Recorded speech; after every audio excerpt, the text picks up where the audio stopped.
السلام علیکم ویورس، اشرف cell YouTube channel میں آج ہمارا موضوع جو ہے وہ پاکستان کی جو کرنٹ سچویشن ہے وہی ہے، اور اس میں پاکستان کی جو سیاست ہے وہ موضوع ہے، اور اوورال اس کا دائرہ کار پاکستان تحریک انصاف ہوگی۔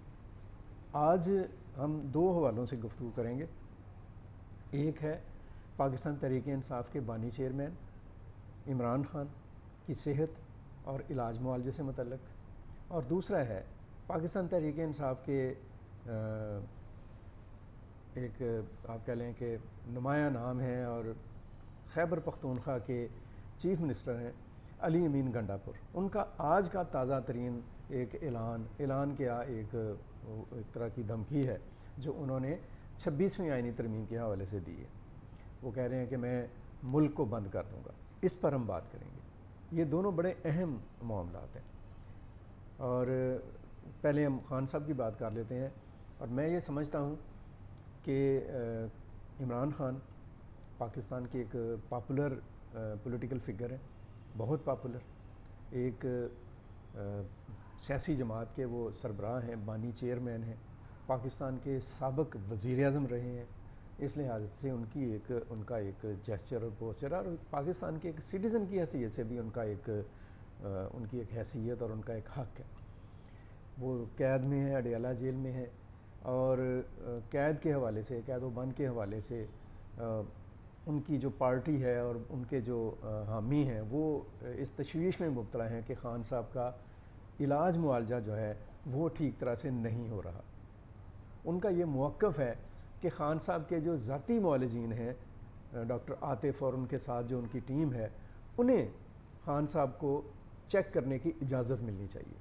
ویسے خان صاحب کا روزانہ ایک دن میں شاید 3 مرتبہ ان کا چیک اپ ہوتا ہے، ان کے مختلف ٹیسٹ لیے جاتے ہیں، پمز میں بھی ان کا چیک ہوا، میڈیکل بورڈ نے ان کا چیک کیا، اور رپورٹس ان کی آ رہی ہوتی ہیں۔ یعنی ان کی صحت کے حوالے سے یہ نہیں ہے کہ حکومت جو ہے وہ فکر مند نہیں ہے یا وہ غیر ذمہ داری کا مظاہرہ کر رہی ہے، لیکن تحریک انصاف کے جو اکابرین ہیں ان کا یہ کہنا ہے کہ خان صاحب کے جو ذاتی معالجین ہیں ان کو ایکسیس ملنی چاہیے خان صاحب کو چیک کرنے کے لیے، کیونکہ وہ خان صاحب کا جو صحت کے حوالے سے ان کی جو کیس ہسٹری ہے اس کو وہ زیادہ بہتر جانتے اور سمجھتے ہیں۔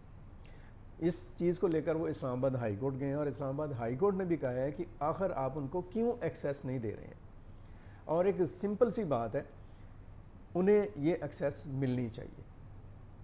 اٹ از ہز رائٹ، ان کا حق ہے کہ ان کو ایک ایکس پرائم منسٹر ہو پاکستان کی حیثیت سے بھی، ایک پولیٹیکل پارٹی کے لیڈر اور چیئرمین کی حیثیت سے بھی، اور ایک نمایاں پولیٹیکل فگر کی حیثیت سے بھی۔ ویسے تو ہر پاکستانی اور جتنی جیلیں ہیں ان میں قید پاکستانی جتنے بھی لوگ ہیں جو قیدی ہیں ان کا بھی حق بنتا ہے کہ ان کو ہر طرح سے پروٹیکشن دی جائے، ہر طرح سے ان کے علاج معالجے کا خیال رکھا جائے، ان کی صحت کا اور ان کے مسائل کا خیال رکھا جائے۔ لیکن ان کے ساتھ جیلوں میں کیا ہوتا ہے اور کیا ہو رہا ہے یہ ایک الگ المیہ ہے۔ لیکن بہرحال اس وقت ہم بات کر رہے ہیں خان صاحب کی، اور میں اس چیز کو انڈورس کروں گا اس بات کے اوپر کہ حکومت کو یہ چاہیے کہ خان صاحب کے جو ذاتی معالجین ہیں ان کو خان صاحب تک رسائی دیں، وہ خان صاحب کا معائنہ کریں، ان کا چیک اپ کریں، ان کے علاج معالجے کے حوالے سے جو بھی وہ ٹیسٹ کہتے ہیں، جو بھی وہ سجیشنز دیتے ہیں اس پر عمل ہونا چاہیے۔ ایک تو یہ بات ہے۔ دوسری طرف ہم آ جاتے ہیں علی امین گنڈاپور کی طرف۔ علی امین گنڈاپور نے کہا ہے کہ میں پاکستان کو ایک مرتبہ پھر انہوں نے اعلان کر دیا کہ میں بلاک کر دوں گا۔ یہ جو آئینی ترمیم ہوئی ہے یہ عدلیہ کی آزادی پر حملہ ہوا ہے، اور اب ہم اس طرح سے ملک کو بلاک کریں گے کہ یہ حکومت کے گرنے تک ہم پیچھے نہیں ہٹیں گے۔ اور جو پارٹی کے اندر بزدل ہیں، جو پارٹی کے اندر آپ کہہ لیں کہ واضح آواز نہیں بلند کرتے ہیں، ان کو نکال دیا جائے پارٹی سے، اور میں فرنٹ پر لیڈ کروں گا اور میں یہ کروں گا اور وہ کروں گا۔ یہ گفتگو آج انہوں نے پھر کی ہے۔ کچھ مریم نواز کو بھی انہوں نے آپ کہہ لیں کہ انڈائریکٹ ٹاؤنٹ بھی کیا ہے، ڈائریکٹ بھی ٹاؤنٹ کیا ہے۔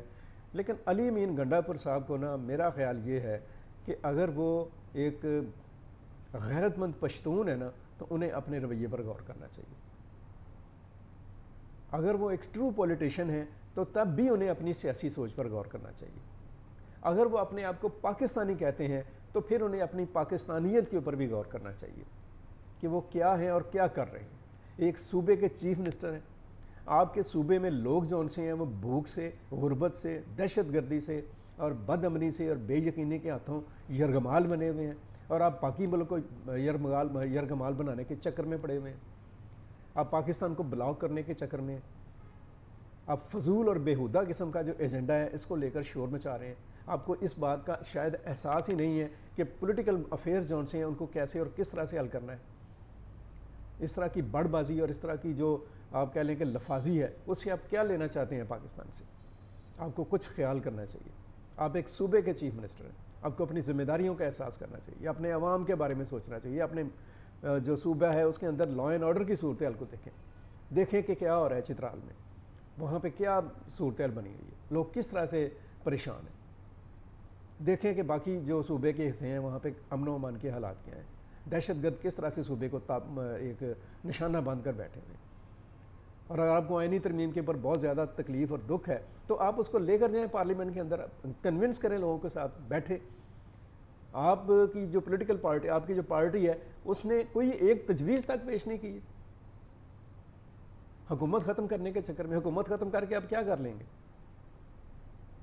اور جو آزادی ملی تھی عدالتوں کو معذرت کے ساتھ، یہ جو پچھلے 10-12 سال کو ذرا نظر ڈال کے دیکھیں، ہماری عدالتوں نے ہمارے ساتھ، عوام کے ساتھ اور پاکستان کے ساتھ کیا کیا، پاکستان کے پولیٹیشنز کے ساتھ کیا کیا، اس آزادی کا کتنا احترام کیا گیا فاضل چیف جسٹس صاحبان کی طرف سے، وہ خواہ جسٹس ثاقب نثار ہوں یا عطا بندیال ہوں، کوئی بھی ہو، انہوں نے کیا کیا؟ آزادی لے لینا ہی سب کچھ نہیں ہوتا، آزادی کا تحفظ، اس کا احترام اور اس کی بقا، یہ بھی ایک بہت بڑا کویشچن ہوتا ہے جو ہم بدقسمتی سے اس کی طرف نہیں جاتے ہیں۔ علی مین گنڈاپور صاحب، آپ سے بڑی ریکویسٹ ہے کہ اب خدا کے لیے پاکستان کے لیے بھی سوچ لیں، اپنے ہی پیٹ پر ہاتھ پھیرنے کا جو رویہ ہے نا، اس کو ختم کر دیں۔ مجھے یہ لگ رہا ہے کہ آپ نہ تو پارٹی کے ساتھ، اپنی پارٹی کے ساتھ سنسیئر ہیں، نہ اپنے ملک کے ساتھ سنسیئر ہیں، نہ آپ اپنے بانی چیئرمین کے ساتھ سنسیئر ہیں۔ آپ پتہ نہیں کس کی آپ کہہ لیں کہ وہ ایک ترجمانی کر رہے ہیں۔ سوچیں اور غور کریں، اور ہر پاکستانی اس چیز کے اوپر ضرور سوچیں۔ یہ بڑی ایک ہمبل سی ریکویسٹ ہے میری، کوئی پرسنل مخالفت یا پرسنل حمایت کی بات نہیں ہے۔ Thank you.